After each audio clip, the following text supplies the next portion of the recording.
This is KymB reporting from the weed capital of the world, New York City. After almost 100 years of prohibition, the government has finally loosened the hold on cannabis. As we enter a new industry of innovation, technology, and greed, there are some cannabis professionals who have pushed through the doors of opportunity. I talk to them unfiltered and uncut. We get the real story from the highest in the room. Hello and welcome. Thank you so much for tuning in to Highest in the Room with me, KymB, sponsored by CMB, formerly the CWCB Expo. We've done a little rebranding and we're ready to get lit and live in June at the Jacob Javits Center for our 11th edition of the conference. Today, I'm really excited to have my guest here, Anthony from 40 Tons, which honestly is kind of like this lit brand that just fired up and exploded onto the scene. So I'm really excited, Anthony, to find out what is going on behind the scenes at 40 Tons. But first, we want to find out a little bit about you. So tell me, where are you from and where are you at? Thank you so much, Kim. I really appreciate everything, and big shout out to you guys and what you're doing over at Tribe Tokes and everything that you guys represent. So I'm originally from Los Angeles, California. I'm from the San Fernando Valley. I grew up in North Hollywood, and then I went to Hollywood High School, right in the heart of Hollywood, Los Angeles. Where I'm currently residing at is in San Diego County, California, where it's beautiful weather all year round. What do you think is like in 2025 in the cannabis industry? As it relates to legalization? Or anything? Is it, products, consumers, business, philosophy? Yeah, well, I mean, that's a really good question because I think there's a lot of different ways that we can answer that. One thing's for certain is that, we are further along than we were last year versus 25 years ago versus 50 years ago in the sense of adopting cannabis as something that's normal to consume, right? 25 years ago, even 5, 10 years ago, the stigma behind the plant was much higher than it is today. So I think just as the years go by, regardless of whether or not we actually have state versus federal legalization, the acceptance of the plant is what's important. And I believe that we just continuously keep growing in that direction. And so from that point of view, it's a big positive. In the sense of like actual legalization, with the tumultuousness of the political arena in this country at the current moment, it's really difficult to measure and gauge where we stand, right? What I can say, though, is being an advocate and someone on the front lines of just pushing this plant forward, is as long as we keep marching in the direction of the mission behind the advocacy of freeing cannabis prisoners, freeing the plant, getting this thing legal, it's only going to help benefit us. Because things are at the state level, we kind of have to fight at the state level. And so depending on where you live, I think is really important to how you show up for the plant. Because in states where it's 100% pretty much accepted, legal, like California, there's not much of a push on that side. We're more fighting for different regulations, compliance, different taxation, which is a whole nother animal in of itself. But for the actual legalization of this plant, we don't have to fight as hard in the states in which it's already legal. But as a whole, I think, for 2025, I'm optimistic. To me, I don't care who's in office. I think just by the very nature of American politics, I call them politricks. There's good and bad on both sides. And I think that when you're used to dealing with challenge, you just figure out how to climb over it. And in some areas, you just have to, the fence is higher to climb. So if the right has office, you might have to climb a little harder than if the left was in office, or vice versa, or whatever. So I never really look at it from those points of view, because it's always been challenging. When you grow up poor, when you grow up without having things, you're always having to fight and scrap for the little bit of crumbs that you're given anyways. So I just look at it from, hey, let's do the positive things that we can do to help destigmatize this plant, help free these cannabis prisoners, and then have a seat at the table to grow, and I'm learning, right? I'm learning what works, what doesn't work, as I continue to step into these different markets.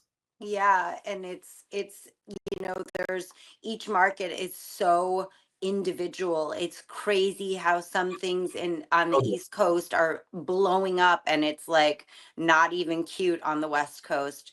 What do you think is kind of done in cannabis? Like what is so passe that it's just like we're all just over it? ooh, that's a good question. What do I think is done in cannabis? I think what's done in cannabis is being detached from the culture. I think this plant has shown that you can't just come in here, think you're going to make a whole bunch of money, apply normal corporate tactics to the selling of this plant, and think that you're going to be successful. At the end of the day, this is not a commodity in the sense of every single time you make a cannabis product that it's exactly the same, right? You know that when you make a t-shirt, no matter where you make the t-shirt, no matter what it is, it's pretty much the same, right? It's just the design that's different. The plant doesn't grow that way. You could grow the same strain, put the same ingredients, the same amount of water, the same amount of sunlight, the same amount of everything, but one could be at 1,000 feet above sea level. The other one could be at 4,000 feet above sea level, and it's going to yield you a different product. Add that to all the other different variables of when you're growing this plant, that you have to understand that it's not, a assembly line corporate commoditized type of thing. And I think that part of the game is over with. And we saw that with you know, the downing of MedMan, State House going into foreclosure, all these big companies massively losing. Herbal, you know what I mean? Herbal, who had me before. This is an 40 exclusive 40 tons herbal shirt you can't get anymore. We saw that these big companies just can't operate the way that they do anymore. So I think, there has to be a connection to the culture in order to see success. I think that's so true. And I think that's just like across the board. People want to have the authenticity and they're so over the corporate bullshit. And honestly, I'm super over it too. So it's definitely exciting time for smaller companies to come in and really shine. And your brands that kind of like exploded on the scene a few years ago has not only a story, but it has a freaking business to it. So it's a little bit of everything. It's a really authentic story with a huge business behind it. Can you just quickly touch on a little bit about your background in cannabis and a little bit about where 40 tons came from? Sure. Yeah. Well, to address your point of, a story and culture and mixing that with business, that's really important, right?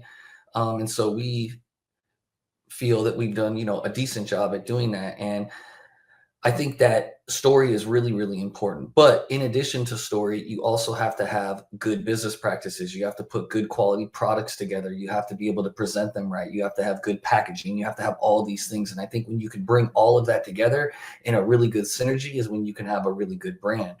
And so the way that 40 Tons started was, my partner and friend of 30 years had a life sentence without parole over a nonviolent cannabis offense. And on President Trump's last day of office in his last term, granted him a presidential clemency and basically freed him from jail.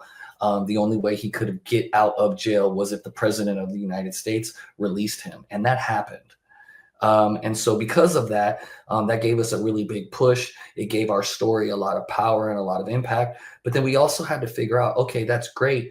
That's part of the story. But then what else after that? Because that story is going to get old after a while. And what can we do to always have that as the soul of what it is that we're doing? But what can we do to keep going? And so we figured out ways on how to take that second chance and help others do the same thing. And so we paired advocacy with culture and legacy, to be able to push the 40 tons movement to the world. So then that way, we could help people that are just like in my partner's position.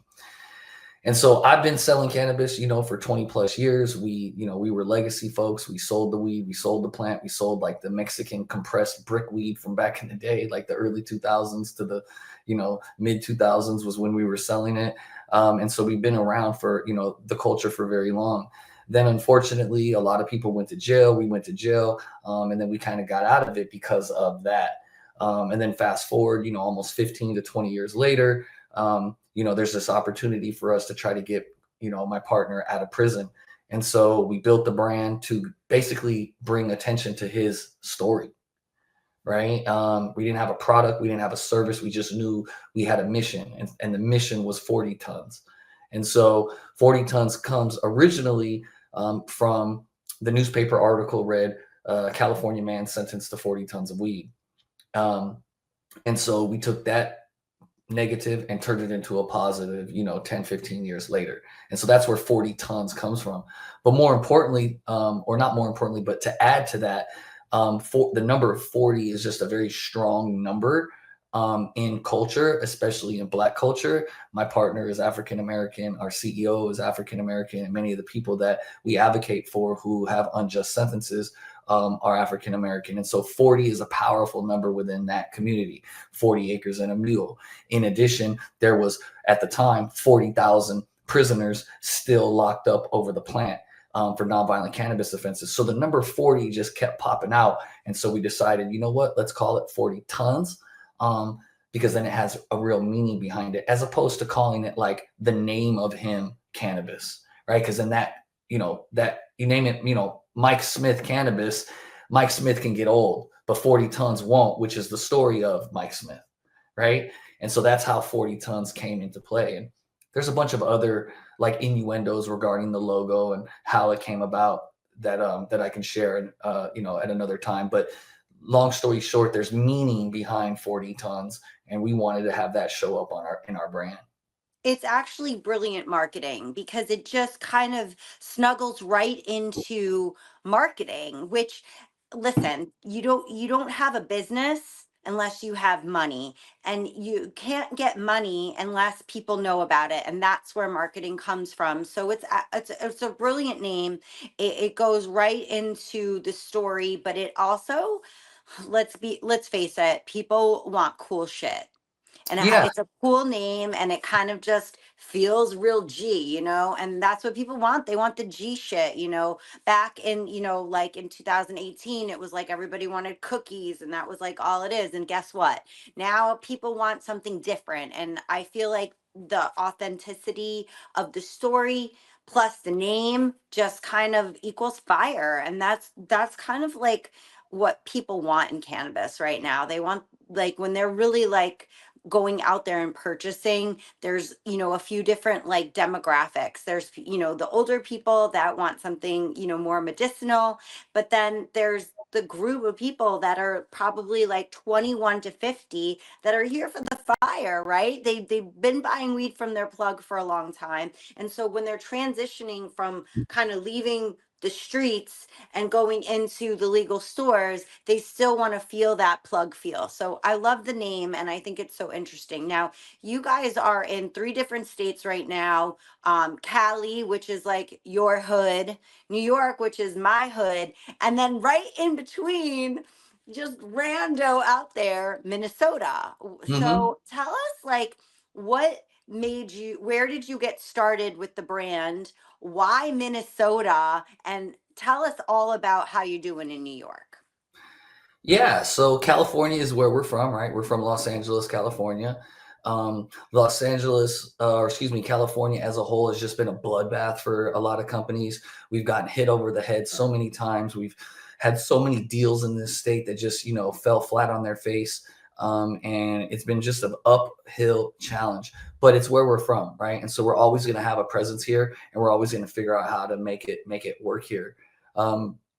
As far as Minnesota is concerned, we were blessed to meet a company called Mini Grown. They were they are one of the largest hemp producers in the state of Minnesota. So we formed a partnership with Zach and his team, and so they helped push us in Minnesota, and so we have a gummy there, right? We're still working on the challenges that the Minnesota market possesses, as in terms of all markets, right? You have to have capital, you have to be able to have boots on the ground, folks. And as a small brand like us, we're learning these, challenges that we have to face, because even though we may have a partner that can help us get into a market, being a white labeled brand, you still have to have all of the other stuff in place. And so with Minnesota, there's been a little bit of a challenge there, but it's still been a good positive growth there. That's Minnesota, and so we're big ups to those people. Now, New York is a phenomenal opportunity for us. We have great partners out there that are capitalized, that have put in a lot of effort to us, and that's HPI Canna, and we're definitely thankful for their for their participation and for their ability to help bring us to the market. We sell eighths and pre-rolls out there, and we've been doing a really good job.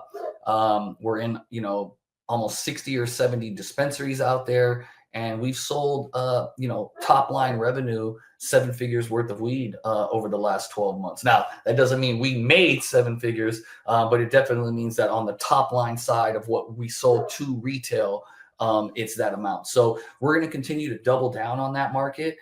New York was a place that we sold in the legacy market 20 years ago. My whole family's from New York. We have just a lot of roots in New York. And so we believe that New York is a great market. It's like you said in the beginning of this show, that it's the cannabis capital of the world. And so we see a lot of good growth in New York. So we're happy to be there. We're pushing hard. We're in a lot of great stores, from Strain Stars to Travel Agency to Stash Master to Turp Bros to so many other stores, man. Forgive me for not naming them all, but we're in a lot of stores out there, and we're excited about that New York market.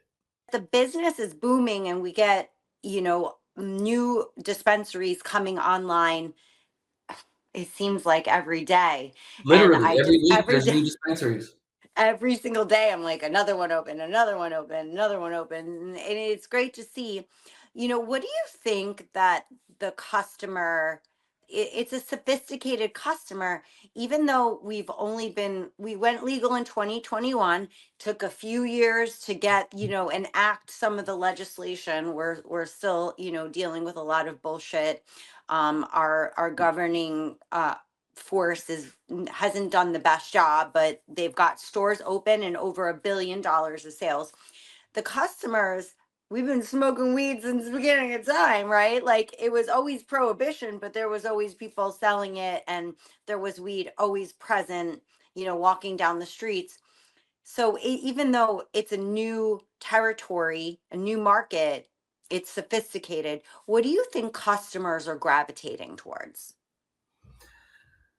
Well, I will tell you this. I was just looking at the analytics, courtesy of Hoodie Analytics, ironically, this afternoon. And if I'm not mistaken, something like,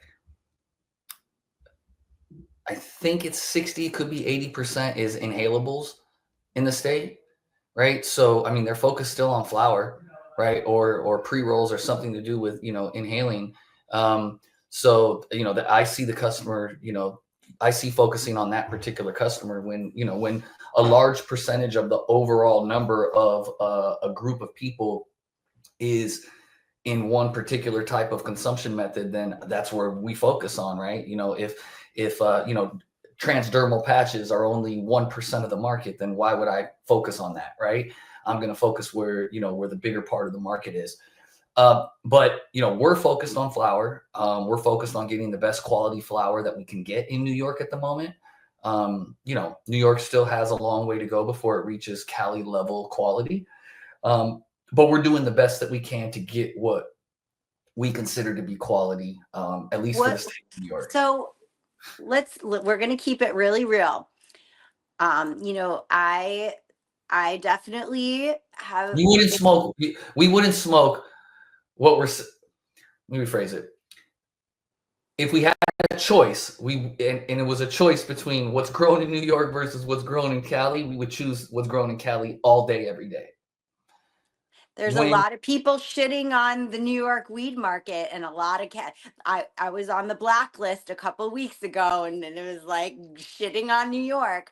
What makes your product something worthy of stamping 40 tons on it? And what can people expect when they buy your product? Well, at the end of the day, right, you only can work when you're a white labeler like us, which means we source the product, right? We're not growing it, so we have no control over what the inputs are of actually creating the product, right? So when you're in a situation like us where we're buying it in bulk and then putting our branding on it, you're limited on what you can get. You only can buy what is available in the market to be able to buy to put into your bag, right? What I will say is this is that because of the people that we work with, they have really good relationships with a lot of the farms out there with good quality growers and cultivators that are putting out good product. The challenge is that just New York doesn't have the 30 to 40 years worth of growing weed experience that the way California does at the scale in which California is doing it. Not to mention the climate. No matter what, the climate is not the same as the triangle, right? It just isn't, right? And even if you're growing indoors, it still doesn't matter because the sea levels and the climates within the indoors is still different than everywhere else. That's why you see all these problems in like Denver, right? Because of in Colorado, because it's a mile high city, right? So these all have a factor. So I don't want to shit on New York's weed because they're growing some good stuff out there. It's just when you're from where I'm from, where you're used to smoking the best, you're used to always smoking Ferraris and Lamborghinis, even an entry level Mercedes is shit to you. You get what I'm saying? But an entry level Mercedes to 95% of the population loves it because they've never even had a Mercedes before, right? So that's the analogy that I use. What you could look for when you're buying 40 tons weed is just that it's good quality.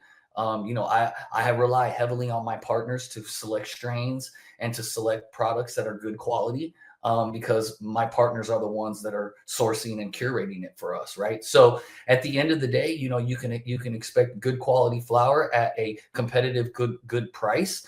And one thing's for certain that as the growing standards get better, so will our product. So when we first came online, it was nothing but outdoor, right? And so and outdoor is a bad word to use. I like to say sun grown because sun grown is way more better than saying outdoor because outdoor has such a negative connotation. But unfortunately, we all remember that in that first year, only the hemp farms had access to be able to grow, and the weed wasn't good. You know what I mean? It was trash, in that first year. And then the second year, it's getting a little bit better. And now we're getting into the third and fourth years, and it's slowly getting better. I've watched our product get better. When you're buying our product, you know that it's going towards legacy people. You know that it's going towards a mission. You know that our goal is what it is in terms of freeing cannabis prisoners and helping those people. So there's a social conscious component to when you buy our product as well. So didn't mean to be long-winded, but I needed to really explain all of that because New York weed is very, very different. And there's a lot of people that are importing California weed, putting the New York stickers and compliance on it and calling it New York weed. And unfortunately, we could play in that game too, but we want to have longevity and we don't want to get dinged by the OCM. We want to do it the right way. You know what I mean? And so Absolutely. that's what we're dealing with. And I live part-time upstate, so I've been to a lot of the farms, and some of the farms are, right in my backyard. And I've noticed that the quality is getting better. Not that I'm here for the potency, but I've noticed potency numbers starting to pop up. Also, that now you're allowed to do like light assist now indoor, and there's a standard that we all kind of like grew up with. Like it went from like, Sensimilia to then, OGs and hazes to, of course, the sours, which is a New York thing. So, we got something to hang on here. But I think that we're starting to see like some really interesting growth. And a lot of the farmers are taking the craft into the next realm of quality. Also, what I'm so excited for is to see some of these micro licenses come online and Yes. some of these craft See batch what they could to do. come out, and some different types. And I love the micro license for, you know, people who really want to grow and produce all of their own and really take that craft from seed to sale. And I'm seeing so much excitement in the New York market. And I was just looking at some data too, that New York was #1 for fundraising, which means that people are starting to believe that New York is going to be the biggest, hottest market ever. New dispensaries coming online. I swear to God, every day I'm on Instagram and like it's another one and another one. And it's a really exciting time. And I think 40 tons really blends into what the culture and the community here in New York really wants. They want to have a little bit of everything. You know, we're New Yorkers, nothing is basic with us. Like you can't just come in. So many have started, so many brands came in first year and they're gone. They couldn't hack it, they couldn't make it. So I'm really excited to see 40 tons really pressing the movement, coming into the market and, you know, getting in a good deal with a company that, you know, really has the resources to provide you with the supply chain needs. And there are so many more farmers popping off. And I don't know if you've ever been to upstate New York, but it New York is known, right, for financial, right? The FI district. It's also secondary known for tourism. But what people don't know is the third thing that New York is known for is agriculture. So I'm excited that we're bringing agriculture as a staple back to my home state, offering high quality cannabis that people can love, smoke, and trust. And thank you so much for, you know, giving us a kind of a synopsis of what 40 Tons is doing behind the scenes. What you know, if somebody wanted to reach out, what's the best way to find 40 tons? Yeah, so our main website is 40tons.co, not .com, but .co. And so that's where you can find everything. We also have a media site called media.40tons.co, which is our whole media infrastructure. And then on social media, every channel is the same, which is 40 Tons Brand, 40 TONS BRAND.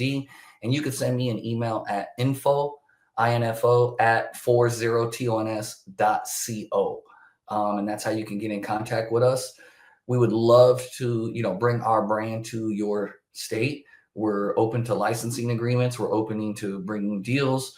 As far as how you can help in the movement, as you know, as difficult as it may seem, you can use your voice, right? At the very minimum, you can post things on social media, right? It starts there. You can sign change.org petitions.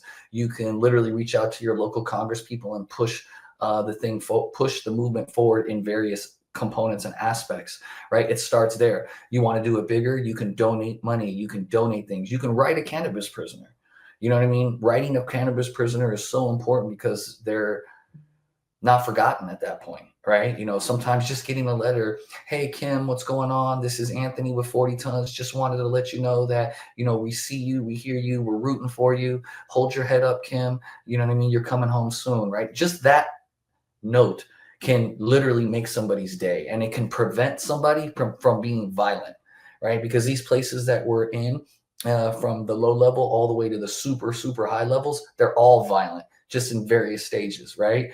And so living in these violent environments, when you could bring positivity to those violent environments, you're actually contributing to like safety, you're contributing to love, you're contributing to positive energy, simply because you wrote a letter, and that one letter made the person not get upset to where they might have like triggered something to where, you know, they might have done something that they shouldn't have, right? That's how powerful communication is. Amazing. Thank you so much for being my guest, and thank you for the work you're doing in the community. This is KymB and Anthony, highest in the room, signing off.